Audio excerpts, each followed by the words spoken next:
khuliqa al-insan min ajal, mwanadamu ameumba kutokamana na haraka, kwamba sifa ya pupa na haraka ni sifa ya mwanadamu katika sifa zake za maumbile. Mwanadamu ana sifa nyingi za maumbile. Tumeeleza sifa za kimaumbile za mwanadamu kama zilivyotajwa ndani ya Qur'an. Miongoni mwa sifa hizo ni sifa za ajal.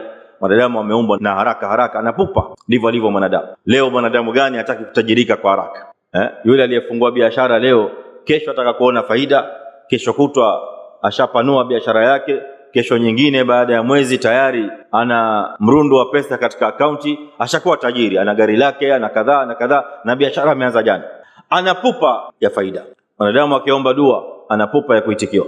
Ataka ile dua akiomba rabbana atina, rabbana allahumma, akitoka pale akifika nyumbani tayari ashaiona natija ya ile aliyoomba, na yale aliyoyaomba ataka siku ya pili ikiwa imechelewa sana kesho.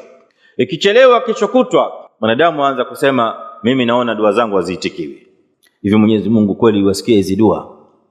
Mimi na miaka mingapi mpaka leo mimi naomba tu sijaona kitu. Khuliqal insanu min ajal. Mwanadamu ameumba katika hali ya pupa.